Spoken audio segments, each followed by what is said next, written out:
निर्जला एकादशी का व्रत ज्येष्ठ मास के शुक्ल पक्ष की एकादशी तिथि को किया जाता है।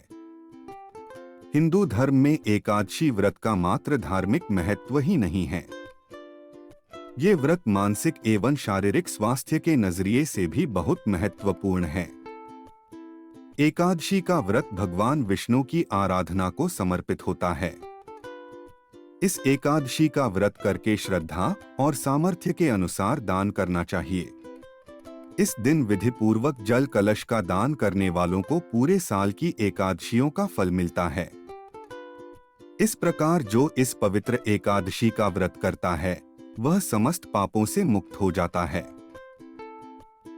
एक बार बहुभोजी भीमसेन ने व्यास जी के मुख से प्रत्येक एकादशी को निराहार रहने का नियम सुनकर विनम्र भाव से निवेदन किया कि महाराज, मुझसे कोई व्रत नहीं किया जाता।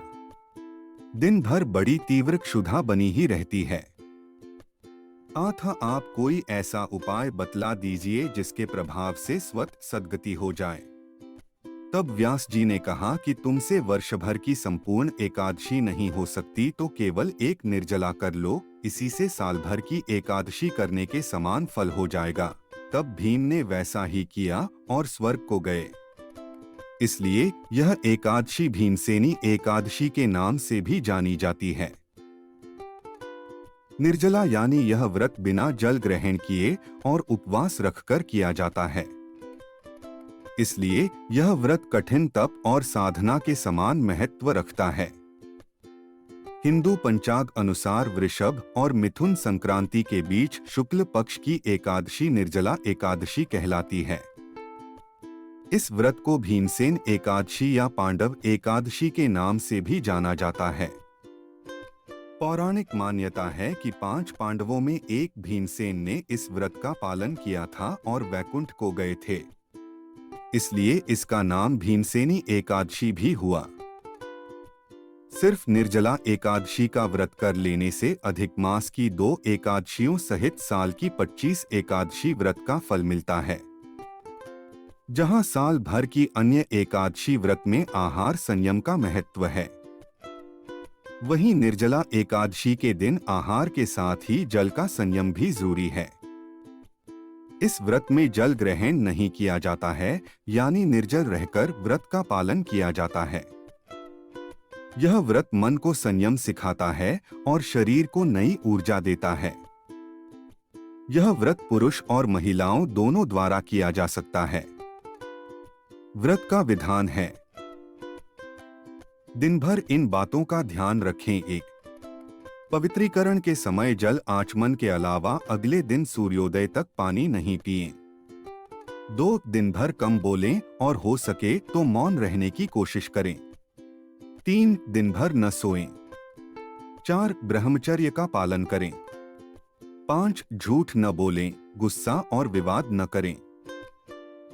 जब वेदव्यास ने पांडवों को चारों पुरुषार्थ धर्म, अर्थ, काम और मोक्ष देने वाले एकादशी व्रत का संकल्प कराया था, तब युधिष्ठिर ने कहा, जनार्दन, ज्येष्ठ मास के शुक्ल पक्ष में जो एकादशी पड़ती हो कृपया उसका वर्णन कीजिए।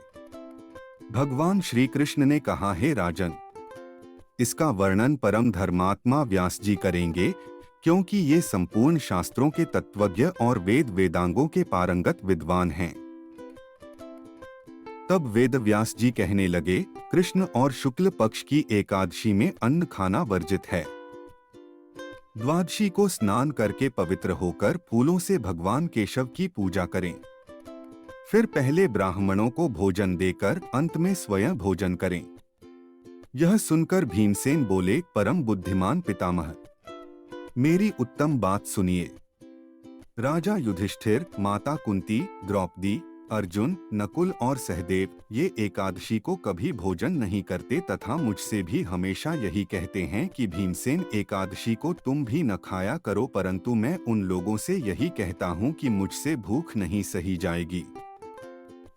भीमसेन की बात सुनकर व्यास जी ने कहा, यदि तुम नरक को दूषित समझते हो और तुम्हें स्वर्गलोक की प्राप्ति अभीष्ट है, और तो दोनों पक्षों की एकादशियों के दिन भोजन नहीं करना। भीमसेन बोले, महाबुद्धिमान पितामह, मैं आपके सामने सच कहता हूँ, मुझसे एक बार भोजन करके भी व्रत नहीं किया जा सकता, तो फिर उपवास करके मैं कैसे रह सकता हूँ? मेरे उदर में वृक्क नामक अग्नि सदा प्रज्वलित रहती है। जब मैं बहुत अधिक खाता हूँ तभी यह शांत होती है। इसलिए महामुनि, मैं पूरे वर्ष भर में केवल एक ही उपवास कर सकता हूँ, जिससे स्वर्ग की प्राप्ति सुलभ हो तथा जिसके करने से मैं कल्याण का भागी हो सकूं। ऐसा कोई एक व्रत निश्चय करके बताइए, मैं उसका यथोचित रूप से पालन करूंगा। व्यास जी ने कहा, भीम, ज्येष्ठ मास में सूर्य वृष राशि पर हो या मिथुन राशि पर शुक्ल पक्ष में जो एकादशी हो, उसका यत्न पूर्वक निर्जल व्रत करो। केवल कुल्ला या आचमन करने के लिए मुख में जल डाल सकते हो, उसको छोड़कर किसी प्रकार का जल विद्वान पुरुष मुख में न डालें, अन्यथा व्रत भंग हो जाता है। एकादशी को सूर्योदय से लेकर दूसरे दिन के सूर्योदय तक मनुष्य जल का त्याग करे तो यह व्रत पूर्ण होता है। इसके बाद द्वादशी को प्रभात काल में स्नान करके ब्राह्मणों को विधिपूर्वक जल और सुवर्ण का दान करे। इस प्रकार सब कार्य पूरा करके जितेंद्रिय पुरुष ब्राह्मणों के साथ भोजन करें। वर्ष भर में जितनी एकादशियां होती हैं, उन सबका फल इस निर्जला एकादशी से मनुष्य प्राप्त कर लेता है, इसमें तनिक भी संदेह नहीं है। शंख, चक्र और गदा धारण करने वाले भगवान केशव ने मुझसे कहा था कि यदि मानव सबको छोड़कर एकमात्र मेरी शरण में आ जाए और एकादशी को निराहार रहे तो वह सब पापों से छूट जाता है। कुंती नंदन, निर्जला एकादशी के दिन श्रद्धालु स्त्री पुरुषों के लिए जो विशेष दान और कर्तव्य विहित हैं, उन्हें सुनो। उस दिन जल में शयन करने वाले भगवान विष्णु का पूजन और जलमयी धेनु यानी पानी में खड़ी गाय का दान करना चाहिए। सामान्य गाय या घी से बनी गाय का दान भी किया जा सकता है। इस दिन दक्षिणा और कई तरह की मिठाइयों से ब्राह्मणों को संतुष्ट करना चाहिए।